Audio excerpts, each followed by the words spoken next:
함께 본 하나님의 말씀 요한복음 7장은요 1절부터 9절은 형제들이 믿지 않음에 대한 이야기, 그 다음에 10절부터 24절은 명절에 관한 말씀, 명절에 대해서 말씀하신 예수님이요, 그 다음에 25절부터 36절은 예수님을 잡으려고 하는 무리들을 보여줍니다.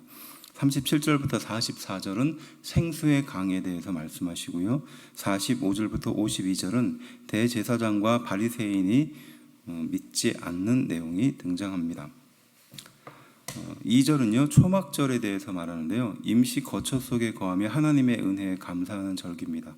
다른 말로는 장막절, 수장절이 있습니다. 5절은요 예수님의 형제 중 야고보는 후에 예루살렘 교회의 지도자가 되는 것을 알 수 있습니다. 사도행전 15장 13절에 등장합니다. 6절은요 내 때라고 말씀하시는데요, 이 때는요 예수님이 메시아가 되심이 드러나는 때를 말하기도 하고 십자가 구속의 사역을 완성하는 때를 말하기도 합니다. 좀 더 가까운 것은 후자죠. 십자가 구속을 완성하는 때를 말하는 것입니다. 11절은요 유대인들이 예수를 찾으면서라고 하는데, 적대적인 유대인들이라는 뜻에서 요한복음은 이 유대인들이라는 말을 사용합니다. 미혹이라고 12절에 등장하는데, 이 미혹이라는 말은 타락을 하게 하거나 길을 잃게 만든다는 뜻입니다. 18절에 스스로 말하는 자라고 말하는데, 이는 모세의 율법을 가르치던 율법사들을 지칭하던 말이었습니다.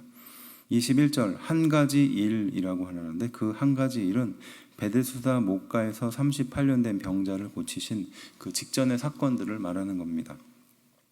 22절부터 23절은요 난지 8일 만에 할례를 베푸는 것은 안식일의 경우 개의치 않고 할례를 행하였습니다. 그러니까 과거에 이 유대인들이 난지 8일 만에 할례를 받게 되는 경우에 이제 안식일이 겹치게 될 때는 어떻게 해야 되느냐, 그것에 대해서는 개의치 않고 할례를 행했습니다. 그런데 예수님께서 안식일의 병을 고치는 것에 대해서 그들이 율법을 범했다고 비판하고 있던 것을 말하는 거죠. 이것은 언약, 그 약속, 율법의 의미를 몰랐기 때문이라는 겁니다. 그래서 형식적인 율법만 지켰던 그들의 행동을 지적하는 내용이죠.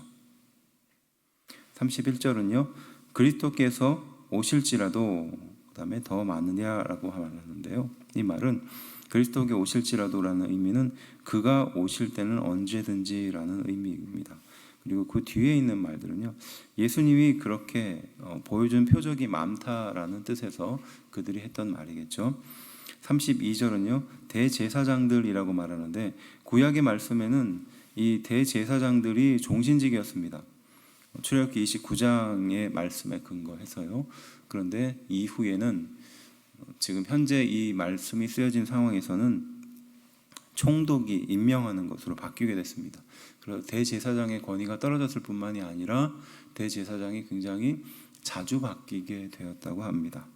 37절 명절 끝날, 곧 큰 날이라고 하는데 7일간의 초막절 기간 동안 실로암 못에서 물을 길어와 성전 제단에 부었던 그 행사를 말하는 겁니다. 광야에서 마실 물을 주신 그 하나님을 기억하기 위해서 했었던 행사죠. 그렇지만 이 말씀을 하셨던 예수님의 의도는 일시적인 갈증, 그러니까 목을 축여야 살 수 있는 그런 갈증에서 영원한 갈증을 풀어주실 분으로 예수님이 오셨다라는 그 선포죠. 38절은요 그 배에서라고 말하는 이 배는 사람의 심층부, 전인격, 중심을 의미하는데 사용하는 것입니다. 생수의 강이라는 말은 성령 충만을 의미하는 것입니다. 49절은요 율법을 알지 못하는 이 무리라고 말하는데, 이는 율법 조항을 철저히 지키지 않는 무리를 말하는 겁니다. 이것은 율법 교육을 받지 않은 사람들이라는 것으로 오해할 수 있지만 하나님의 말씀을 철저히 지키지 않는 무리를 말하는 데 사용된 말입니다. 50절은요 니고데모가 등장합니다. 예수님의 숨겨진 추종자입니다. 그리고 지도자였죠. 당시에 공회의 회원이었습니다. 사람들로부터 존경을 받았던 사람이죠. 예수님께 저녁에 찾아가서 은밀히 그 예수님의 말씀을 듣고자 했었던 사람입니다. 바로 이 사람이 예수님께서 회당에서 가르쳐 주셨을 때 그 말씀에 대해서 변호하는 장면이 등장하는데요. 52절은 너도 그 갈릴리에서 왔느냐? 그리고 갈릴리에 선한 사람이 나타날 수가 없다. 메시아가 나타날 리가 없다라고 말합니다. 이 말은 갈릴리라는 그 시골에서 그러한 메시아, 예수님이 날 수가 없다라는 일종의 비아냥이 담겨져 있었고요. 또 율법에는 메시아가 어디에서 나야 하는지에 대해서 사람들이 잘 알고 있었기 때문에 그 갈릴리 시골에서 어떻게 메시아가 날 수 있겠느냐라는 그런 일종의 그 말을 무시하는 그러한 말로서 이 말이 사용됐다고 볼 수 있는 것입니다.